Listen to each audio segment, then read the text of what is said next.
नमस्कार। आज हम व्यतिरेक और दृष्टांत अलंकार के बारे में चर्चा करने वाले हैं। आइए पहले देखते हैं व्यतिरेक अलंकार क्या होता है। काव्य में जहाँ उपमेय को उपमान से श्रेष्ठ बताया जाए। साथियों, हर अलंकार में आपने देखा होगा तुलना हमेशा उपमान से की जाती थी। उपमेय को यहाँ श्रेष्ठ बताया गया है उपमान से। उपमान को कोई भी दोष बता करके, कोई कमी बता करके उसको नीचा दिखाया गया है। और श्रेष्ठ कहाँ किसको बताया गया? उपमेय को।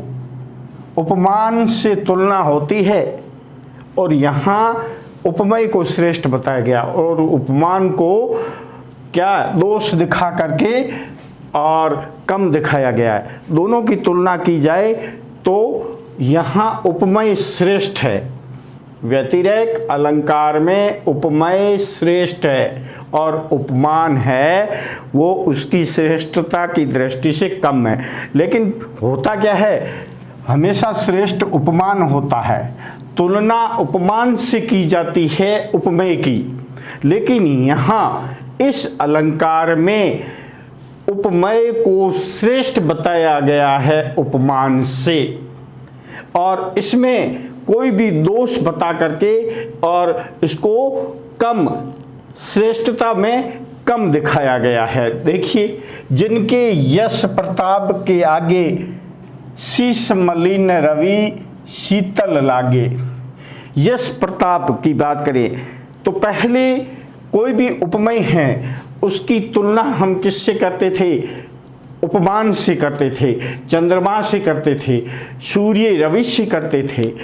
और यहाँ देखिए यश और प्रताप इसकी बात है, उपमेय है उसको श्रेष्ठ बता गया है। और शशि को यानी चंद्रमा है इसको मलिन बताया गया है, धुंधला बताया गया है, यानी शशि में दोष दिखा दिया। यहाँ शशि उपमान है तो उपमान में दोष दिखा करके और उपमान की जो श्रेष्ठता है उसको कम किया गया है और उपमेय को उसकी श्रेष्ठता बढ़ा गई है। जबकि होता क्या है, यहाँ जो भी यश प्रताप जिसकी हम चर्चा कर रहे हैं, जो हमारा उपमेय होता था और मुख्य वस्तु है, उसकी तुलना हम यहाँ उपमान से करते हैं।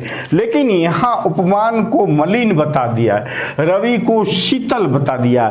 रवि होता है तेज प्रकाश वाला होता है, लेकिन यहाँ उसको शीतल बता दिया गया है। यानी यहाँ जो दो उपमान हैं उस उपमान में कमी बता गई है, दोष बता दिया गया है। उपमान में दोष बता दिया गया है और उपमेय को श्रेष्ठ बताया गया है। और जब ये जहां होता है वहां व्यतिरेक अलंकार होता है। दूसरा उदाहरण देखें, सिय मुख समता किमी करे चंद्र बापूरो रंक। हमने पहले पढ़ा है कि सीता का मुख चंद्रमा के समान सुंदर है, यानी मुख की तुलना चंद्रमा से करते थे, उपमान से करते थे, उपमेय की तुलना उपमान से करते थे। लेकिन यहाँ क्या है, सिय मुख समता, सीता का मुख है इसकी समता यानी उसकी समानता की बात करें तो कोई उसकी समानता नहीं कर सकते हैं। चंद्र है, चंद्रमा है, वो तो बापूरो यानी सुंदरता में बिल्कुल रंक गरीब है। यानी यहाँ पर उपमान चंद्र में दोष बताया गया है, चंद्र में दोष बताया गया है, चंद्रमा में उपमान में दोष बता करके और उसकी श्रेष्ठता को कम कर दिया गया है और उपमेय की श्रेष्ठता को बढ़ाया गया है, श्रेष्ठ बताया गया है। तो इन उदाहरणों में हमने देखा कि उपमेय है उसको श्रेष्ठ बता दिया गया है। किससे? उपमान से। लेकिन होता हमेशा उपमेय की तुलना है या उपमान से की जाती है।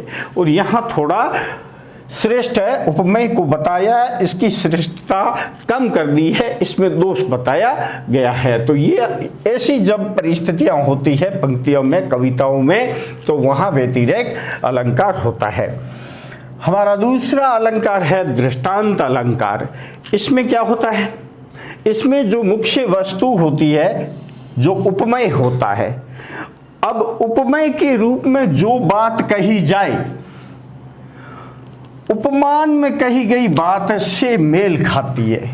इसमें जो बात कही वही बात उससे लगभग संगति होती है, मेल खाती हुई बात उपमान में भी होती है। और जब ऐसा होता है तो वहाँ दृष्टांत अलंकार होता है।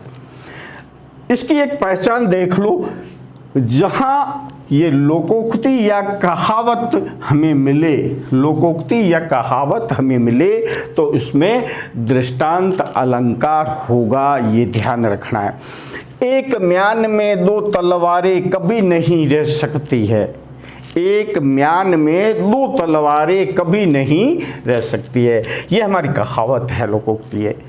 अब इसमें जो बात की हुई है, ये देखो, इसमें जो बात की हुई है इससे मिलती जुलती बात आगे की, किसी और पर प्रेम नारी या पति का क्या सह सकती है।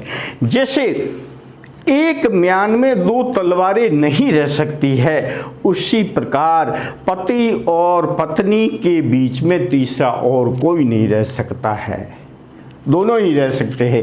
यदि तीसरा पक्ष आता है तो फिर वो एकदम टूट जाता है।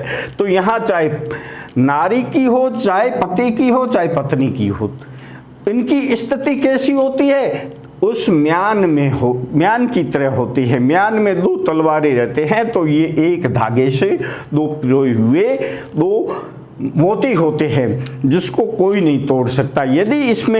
यदि तीसरा पक्ष आने की कोशिश करते हैं तो फिर वो सह नहीं सकते हैं, चाहे वो नारी हो और चाहे वो पुरुष हो।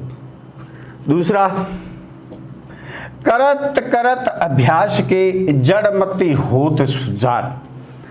देखो इस कहावत में क्या है, जड़ यानी महामूर्ख, मंदबुद्धि का बालक या व्यक्ति कोई भी हो, जब बार बार उसका अभ्यास करते हैं, बार बार किसी चीज का अभ्यास करते हैं तो महामूर्ख है जिसकी मति वो भी प्रवीण हो जाता है, होशियार हो जाता है, चतुर हो जाता है।